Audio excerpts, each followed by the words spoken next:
नमस्कार, आप देख रहे हैं वॉइस ऑफ बसंतगढ़। मैं हूं संजय सिंह धोई, कैमरामैन जगमोहन सिंह के साथ। आज हम जिस शख्स से आपको मिलाने जा रहे हैं वो दुनिया के नंबर 1 आर्चर हैं। आपने उनको देखा ही है। हम उनका बहुत ज़्यादा शुक्रिया अदा करते हैं कि उन्होंने अपना कीमती समय हमें दिया है।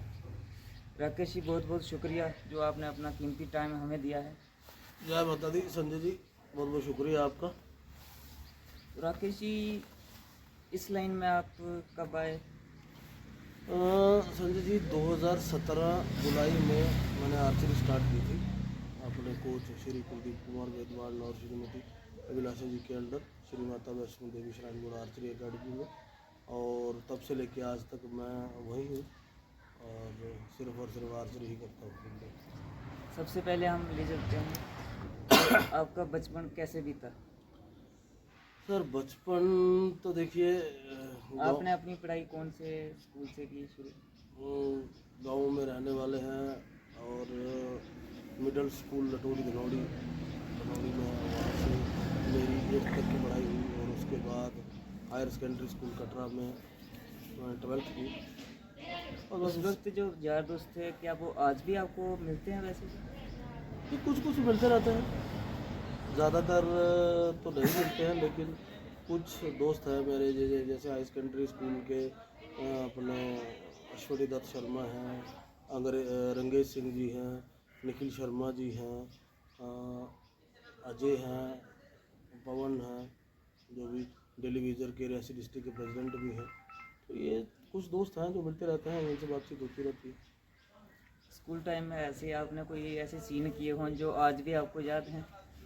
नहीं जी, मैं ज़्यादा शरारती नहीं था स्कूल टाइम में भी। और स्कूल के बाद क्योंकि घर आके गाय भैंसों के लिए घास चारा काटना ये सब इसी में दिन निकल जाता था। शाम को आके बस स्कूल का होमवर्क पढ़ो लिखो, रात को खाना खा के सो जाओ, बस सुबह वही स्कूल की रूटीन। तो ज़्यादा शरारती था नहीं, मैं ऐसा कुछ किया नहीं आज तक कि जिससे कि याद आए कि हाँ स्कूल टाइम में हम ऐसे थे, लेकिन शरारती नहीं थे। जो समय उस वक्त था, जैसे गाय भैंसें रखी होती थी हमने घर जी। पर, तो क्या वो समय ठीक था या जो आज समय चल रहा है वो ठीक है?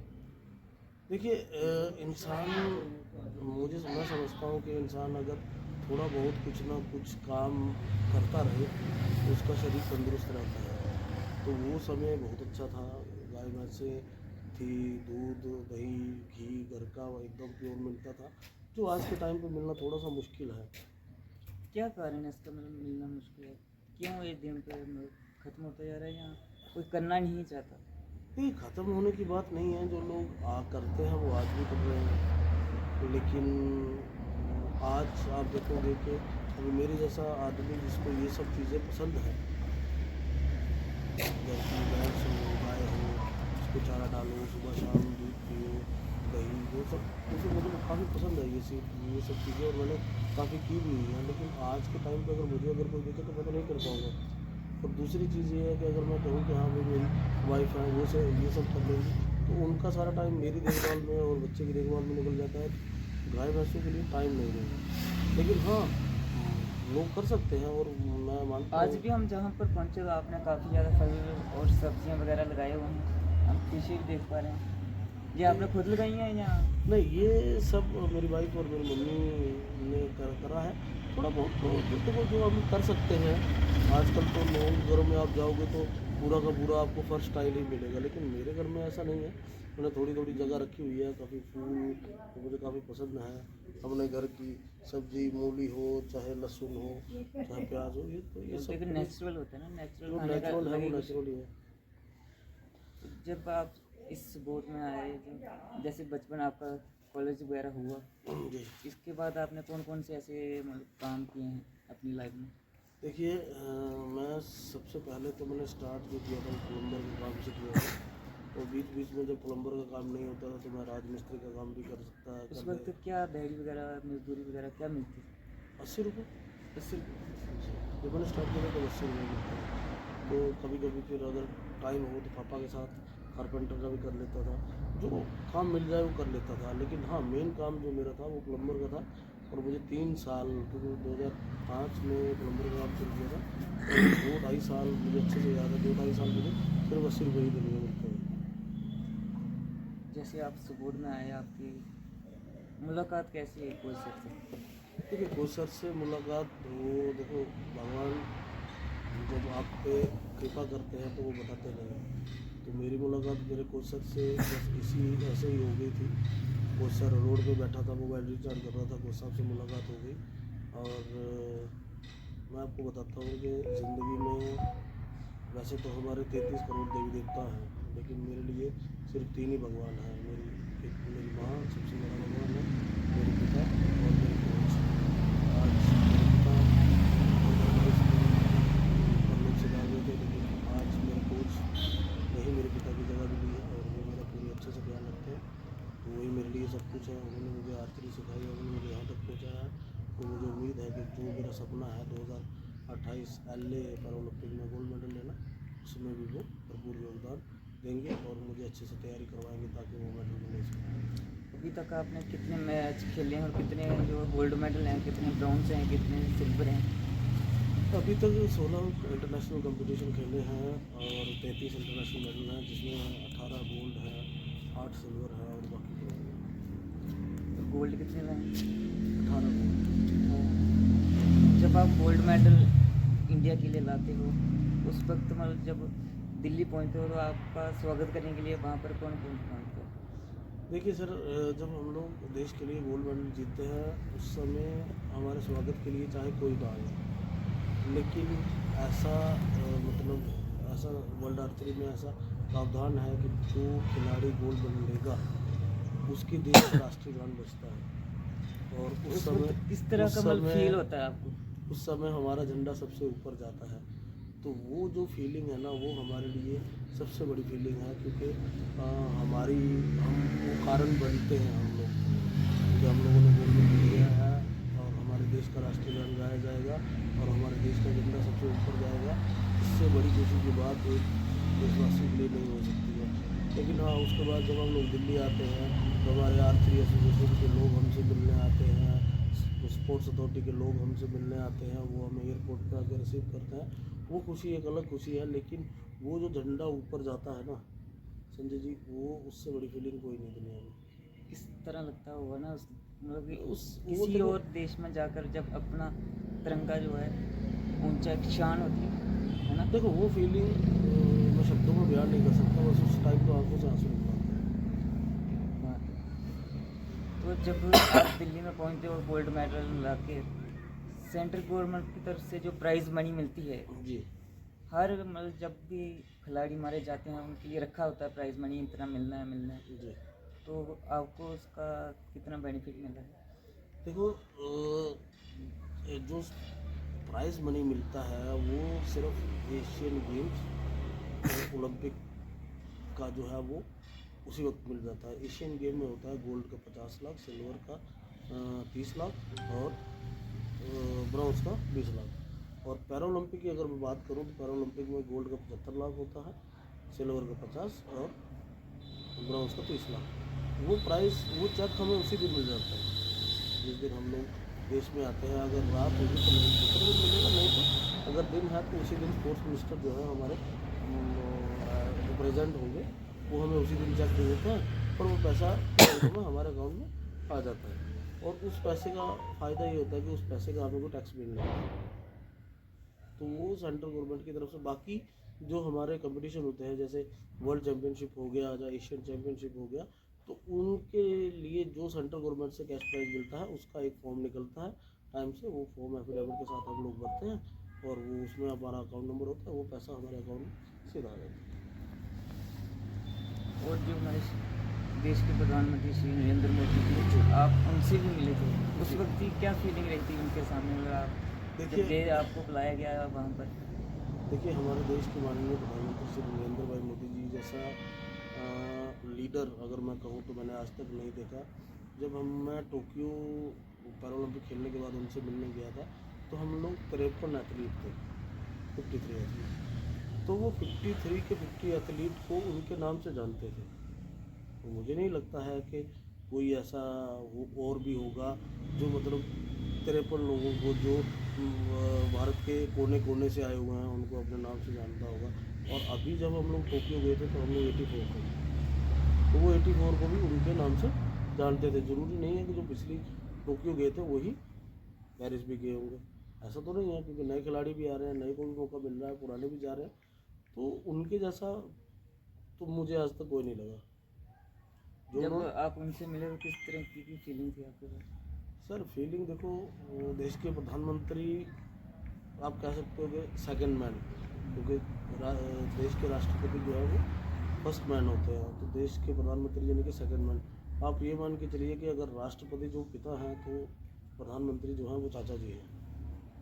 तो एक फैमिली की तरह ही लगता है, मतलब वो इस तरह से मिलते हैं। ये देखो एक चीज़ मैं आपको और इसमें ऐड करना चाहूँगा संजय जी, कि इससे पहले जब हमारे देश के प्रधानमंत्री नरेंद्र भाई मोदी जी नहीं थे, तब क्या होता था कि जो खिलाड़ी मेडल जीत के आता था इसके प्रधानमंत्री सिर्फ उसी से मिलते थे, तो मेडल जीत के नहीं आया उससे नहीं मिलते थे। लेकिन आज के टाइम में देश के स्पोर्ट्स को, खेल को आगे ले जाने के लिए, देश के युवाओं को प्रोत्साहन देने के लिए हमारे प्रधानमंत्री जी ने ऐसा कर दिया है कि जो कोई अगर मेडल लेके आया है तो उससे भी मिलेंगे, अगर नहीं लेके आया तो उससे ज़रूर मिलेंगे, ताकि उसको ये रहे। प्रधानमंत्री जी हमारे एक बात कहते हैं कि हम भारतीय हैं, या तो जीतते हैं या सीखते हैं, हारते कभी नहीं। ये तो बहुत ही अच्छी लाइन है उनकी। हाँ, तो ये चीज़ें वो अपने पास बुला के बिठा के सबसे बात करके वो यही चीज़ हमें समझाते हैं कि आप भारतीय हो, या तो जीतो या तो सीखो, हारो कभी उस मत। वक्त स्टेट बीच में नहीं आनी चाहिए। उस समय स्टेट क्यों कहाँ बीच में आएगी?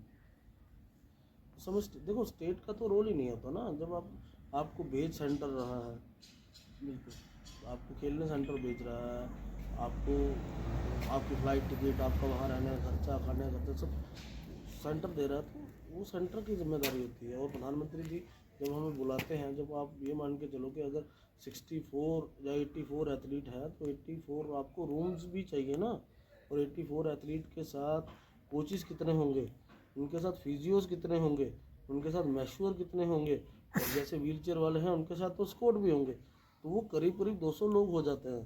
तो उन 200 लोगों को दिल्ली में 2 दिन या 3 दिन रुकना, वो हमारा सब कुछ फ्री होता है, वो सिर्फ वो प्रधानमंत्री जी ही कर सकते हैं, सबके बस की बात नहीं है। आपको अर्जुन अवार्ड से भी नवाजा गया है, जी इस पर क्या कहना चाहेंगे? आप पहले ऐसे व्यक्ति हो जम्मू कश्मीर के, जी। इस बारे में क्या देखिए कहेंगे? अर्जुन अवार्ड अपने आप में एक बहुत बड़ा अवार्ड है, उसके लिए नॉमिनेट होना ही सबसे बड़ी बात है, और मैं अपने आप को खुश नसीब समझता हूँ। उस वक्त आपकी फीलिंग किस तरीके की रही?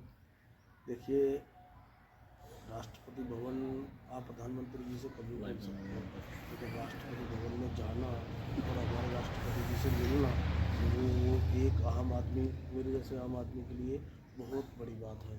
और मैं अपने आप को खुशनसीब समझता हूँ कि मैं जम्मू कश्मीर का पहला अर्जुन अवार्डी हूँ मेंस कैटेगरी में, और मैं राष्ट्रपति जी से ये अवार्ड लेके आया।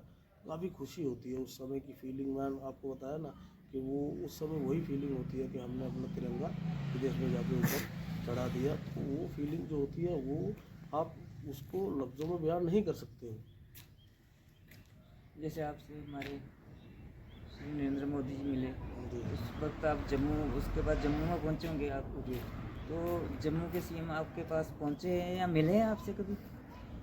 जी, अभी तक तो ऐसा कोई सौभाग्य नहीं मिला मुझे जम्मू कश्मीर के सीएम। ऐसा क्या कारण है जो देश के प्रधानमंत्री हैं वो आपसे मिल रहे हैं, लेकिन हमारे जम्मू कश्मीर के जो सीएम हैं, डिप्टी सीएम हैं, जो भी हैं, वो अभी तक क्यों नहीं मिले आपसे? क्या कारण हो सकता है? देखिए ये कारण तो वही बता सकते हैं, मैं नहीं बता सकता हूँ। ये कारण उन्हीं को पता होगा, वही जानते होंगे कि वो क्यों नहीं मिले। शायद उनको ये भी लगता होगा कि भाई हम उतने अच्छे खिलाड़ी नहीं हैं, हम लोग तो तुक्के से मेडल लाते हैं। ये भी एक कारण हो सकता है, पर मैं नहीं कह सकता, क्योंकि उनके दिल में क्या है। कभी आपने उनसे मिलने की कोशिश की?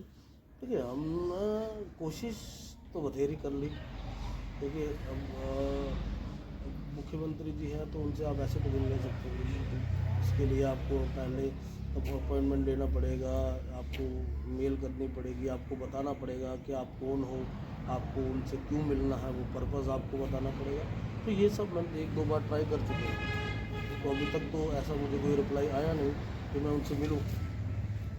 तो रही बात डिप्टी सीएम साहब की, तो डिप्टी सीएम साहब मेरे गांव में आके मुझे मतलब मंदिर से बाहर निकाल दिया था उन्होंने, तो मैं कैसे उनसे अप्रोच करूँ कि हाँ वो मुझसे मिले।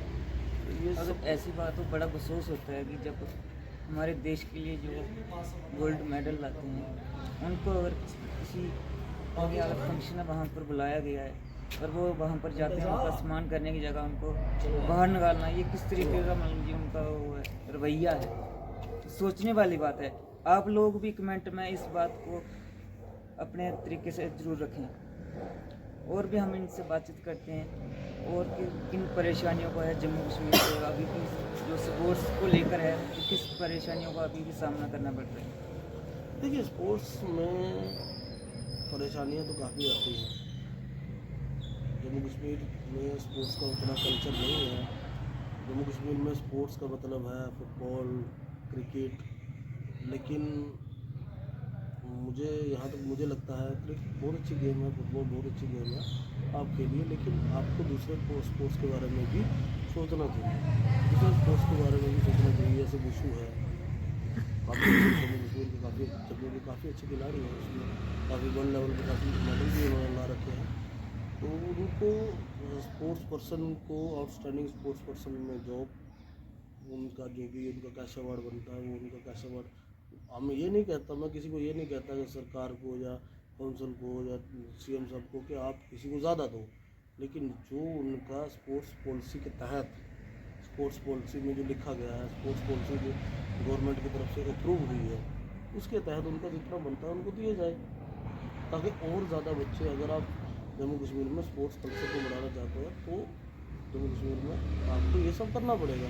पीछे हमें देखते थे कि कश्मीर के जो हैं बच्चे ज़्यादा गए हैं, जम्मू का कोई भी बच्चा जो आगे नहीं आया इसमें। देखिए ये सब मैं नहीं कहूँगा ये सब। देखो जैसे कहा है हमारे सीएम साहब ने कि बच्चे जो हैं वो मेरिट पे सिलेक्ट होते हैं, तो अगर भाई मेरा तो एक छोटा सा सवाल है कि अगर मेरिट पे सिलेक्ट होते हैं तो भाई हम तो मेरिट पे सिलेक्ट होकर गए हैं हर बार, हम तो मेरिट पे सिलेक्ट होकर हमें अर्जुन अवार्ड मिला है, हमने तो मेरिट पे सिलेक्ट होकर हमने ओलंपिक में मेडल जीता है, हमने तो मेरिट में सिलेक्ट होकर हमने एशियन गेम में मेडल जीता है। तो वो मेरिट पे जब हम लोग सब कुछ मेरिट पे कर रहे हैं तो वो मेरिट पे जो हमारा पॉलिसी के तहत हमारी जॉब है वो आज तक क्यों नहीं आना चाहिए, मेरिट पे हमारा जो कैसा अवार्ड बनता है वो क्यों नहीं मिला हमें आज तक। जैसे उनको अगर ऐसा लगता है कि भाई कश्मीर के बच्चों में ज़्यादा मेरिट है तो कश्मीर के बच्चे आज तक अर्जुन अवार्ड क्यों नहीं लाए, कश्मीर के बच्चे आज तक ओलंपिक मेडल क्यों नहीं लाए, कश्मीर के बच्चे आज तक एशियन गेम वर्ल्ड चैम्पियनशिप में मेडल क्यों नहीं लाए। तो ये सब पॉलिटिक्स है। तो मेरी उनसे यही विनती रहेगी कि स्पोर्ट्स में पॉलिटिक्स ना लाएं, स्पोर्ट्स जैसे चल रहा है वैसे चलने दें, और अगर आप कुछ करना ही चाहते हैं तो जो उन बच्चों का जॉब्स का है, जो उन बच्चों का कैसा वर्क का है वो आप कराएं। किस तरीके से जो जम्मू कश्मीर में स्पोर्ट्स को आगे लाया जा सकता है, आप अपनी राय रखना चाहते हैं सामने तो रख सकते हैं। ठीक है, जम्मू कश्मीर के स्पोर्ट्स कल्चर को बढ़ाने के लिए सबसे पहली चीज़ है कि राजनीति को इससे दूर रखा जाए। अगर आप ऐसा नहीं कर सकते हैं तो वो जम्मू कश्मीर के स्पोर्ट्स की जो हालत पहले थी वही आगे उससे और भी बदतर होती जाएगी। तो उसकी जिम्मेदार सिर्फ सरकार होगी, सिर्फ पॉलिटिक्स और कुछ नहीं। जो आजकल के नौजवान युवा हैं नशे की तरफ जा रहे हैं, तो उनको किस तरीके से मतलब कि खेल की तरफ लाया जाएगा। देखो उसके लिए आपको स्टेडियम बनाने पड़ेंगे, उसके लिए आपको अच्छे कोचेस लाने पड़ेंगे, उसके लिए सरकार को हर तरह का इंफ्रास्ट्रक्चर देना पड़ेगा, उसको बच्चों को मोटिवेट करना पड़ेगा। आज अगर चंद बच्चों को मैं मोटिवेट करूं कि हाँ तुम लोग तो ये सब छोड़ के तुम लोग स्पोर्ट्स में आओ, तो गवर्नमेंट क्या दे रही है ऐसा? कोई गवर्नमेंट आज तक गवर्नमेंट ने किसी को कैश अवार्ड नहीं दिया, गवर्नमेंट ने किसी को जॉब नहीं दी, तो हम लोग किसी बच्चे को मोटिवेट भी नहीं कर सकते। तो हम लोग ऐसा नहीं कर सकते अगर, तो हम लोग कैसे कैसे स्पोर्ट्स कल्चर को, वही हमें कहते हैं, हम काफ़ी जगह हमें सुनने को भी आया भाई आप सीनियर खिलाड़ी हो, आपको बच्चों को मोटिवेट करना चाहिए, आपको आगे बढ़ाना चाहिए, तो किस तरह से आप हमें इस बात का जवाब तो दो कि चलो ठीक है हम लोग तो बच्चों को मोटिवेट करेंगे, और कैसे करेंगे? हमारे पास कुछ तो ऐसा होना है, एक तो पॉइंट हो जो हम बच्चों को बोले भाई हाँ अगर गवर्नमेंट पैसा नहीं दे रही, जॉब तो दे रही है, तो आप दो तो सही पहले। और अगर जॉब दे रही है पैसा नहीं दे रही, भाई क्यों नहीं दे रही पैसा? कल के वो बच्चे पूछते हैं आपने अभी तक कौन सी जॉब वगैरह की है, तो आपके पास क्या जवाब होता है? मेरे पास कोई जवाब नहीं, हम्म। मेरे पास कोई जवाब नहीं है। तो अगर कल को मेरे को पूछे कि 2 साल बाद 4 साल बाद मैं रिटायर हो जाऊँगा तो मैं क्या करूँगा, तो मैं क्या करूँगा। तो चाहे कि आज अभी जैसा जो चल रहा है समय, तो म्यूनसिपल कमेटी रेडी भी लगाने दे रही चाय की। और ऐसा तो व्हील चेयर पर लेके मैं तो पतीली घूम भी नहीं सकता कि हाँ मैं चाय बेचूँगा। मैं कहीं जूते पॉलिश की दुकान खोल लूँगा, और मैं क्या कर सकता हूँ बैठे बैठे। यही एक तरीका है मेरे पास। इस मैं 2028 के बाद अगर मैं रिटायर हो जाऊँ तो मैं वही कहीं रोड पर बैठ के जूते पॉलिश खोल लूँगा दुकान। उन लोगों को जूते पॉलिश करके उनको बोलते तो अपने परिवार का पेट पाल लूँ। कटरा और घर वालों का कितना आपको जो है इसमें सहयोग रहा? देखिए, कटरा की जनता ने काफ़ी सपोर्ट किया है, ऐसा नहीं है कि कटरा की जनता ने सपोर्ट नहीं किया। हाँ, ये बात अलग है कि कटरा की जनता जो है स्पोर्ट्स से काफ़ी अवेयर नहीं थी, लेकिन जैसे जैसे हम लोग खेल के आ रहे हैं, जैसे जैसे हम लोग मेडल लेके आ रहे हैं, उन लोगों को पता लग रहा है, उन लोग हमारे सपोर्ट में खड़े हैं। और घर वालों का तो सपोर्ट रहा ही है आज तक, क्योंकि अगर घर वालों का भी सपोर्ट नहीं होता तो शायद हम लोग यहाँ तक नहीं पहुँच पाते। तो कटरा के लोगों को काफ़ी सपोर्ट रहा है, लेकिन और भी हम लोग चाहेंगे कि कटरा के लोगों को और भी सपोर्ट हमें मिले और हम लोग वो तरक्की करें। जो जम्मू कश्मीर के आपको नौजवान युवा देख रहे हैं जो स्पोर्ट्स में है, आर्चरी में है, उनको आज दिन तक पता ही नहीं है आर्चरी होती क्या है, उनको थोड़ा बताना चाहोगे आप खुलकर? देखिए, archery is a mind game. और मैं संजय जी आपको एक बात और बताना चाहूँगा कि आर्चरी एक आम आदमी आर्चरी नहीं कर सकता है, क्योंकि आर्चरी काफ़ी एक्सपेंसिव गेम है, काफ़ी महंगी गेम है। इसके जितने भी इक्विपमेंट हैं सब USA में, अमेरिका में, चाइना में, कोरिया में वही बनते हैं। इंडिया में इसका कुछ नहीं बनता, तो कस्टम ड्यूटी वगैरह लगा के काफ़ी महंगी एक किट ही आप मान के चलो कि अगर आपको नॉर्मल एक एक बो वगैरह और एक एरो वगैरह कितने का मतलब इस समय 1.5 लाख के आसपास का तो आपको हैंडल मिलेगा वो। तो उसको पूरी किट आपको तैयार करने के लिए आपको 5 लाख की जरूरत पड़ेगी। तो एक आम आदमी 5 लाख रुपए नहीं खर्च कर सकता है। तो मुझे लगता है कि जैसा श्राइन बोर्ड ने एक अकेडमी यहाँ खोली है आर्चरी की, जिसमें आपको एरो, बोज, आपको टारगेट, आपको हर चीज़ फ्री मिलती है। तो एक अकेडमी गवर्नमेंट की तरफ से होनी चाहिए, चाहे वो एक अकेडमी जम्मू में हो, एक अकेडमी श्रीनगर में हो, जहाँ पे अच्छे कोचिज आप ला के बिठाएँ ताकि आर्चरी को और ज़्यादा आगे बढ़ाया जाए। देखिए, जम्मू में स्पोर्ट्स अकेडमी है, आपको पता है। जम्मू में क्रिकेट की 2-3 अकेडमी श्रीनगर में होगी, तो आप एक अकेडमी आर्चरी की खुलवा के देखिए। देखिए, आपको भी ये चीज़ समझनी चाहिए कि भाई जिस चीज़ में आपके जम्मू कश्मीर को ज़्यादा मेडल आ रहे हैं, उस स्पोर्ट्स को आप थोड़ा सा सरकार को भी पुश करना चाहिए, लेकिन आप कुछ करना ही नहीं चाहते कहीं ना स्पोर्ट्स के कहीं लिए। सरकार की लापरवाही है, सरकार इसको देखकर भी अनदेखा कर रही है।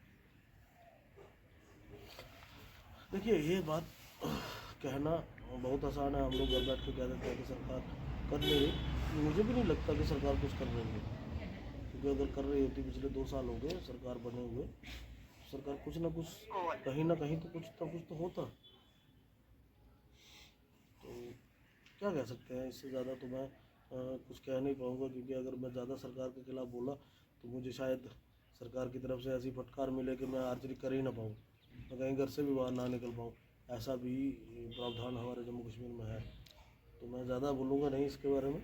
जो भी सरकार की मर्ज़ी होगी सरकार अपनी तरफ से करेगी, और जो हम कर सकते हैं कि भाई हम अपनी तरफ से अपने देश के लिए, अपने जम्मू कश्मीर के लिए, क्योंकि हमारी मातृभूमि है, जन्मभूमि है, इसके लिए हम जितना कर सकते होंगे उतना करेंगे। लास्ट मैसेज क्या देना चाहोगे जो स्पोर्ट्स में आना चाहते हैं? देखिए, लास्ट मैसेज मेरा यही है कि आप एक बार जो स्पोर्ट्स में आना चाहते हैं वो स्पोर्ट्स में आएँ, और एक बार सतीश शर्मा जी से ज़रूर मिलें, ताकि आगे की जो गाइडलाइंस है वही आपको क्लियर बता सकते हैं कि भाई आगे अगर आप स्पोर्ट्स में आते हो आपको जॉब मिलेगी या नहीं मिलेगी, या आपको स्पोर्ट्स में कैसा अवार्ड मिलेगा नहीं मिलेगा। तो ये सब बातें आपको हमारे स्पोर्ट्स मिनिस्टर भी बता सकते हैं, उनसे एक बार ज़रूर मिलें, उनकी गाइडलाइन लेने के बाद ही स्पोर्ट्स में। जी राकेश जी, बहुत बहुत शुक्रिया जो आपने अपनी कीमती टाइम हमें दिया है। जी धन्यवाद। पंजाब आता है। तो आप सभी से लेता हूँ इजाज़त, फिर मिलूँगा एक नई अपडेट के साथ। तब तक के लिए जय हिंद, जय भारत।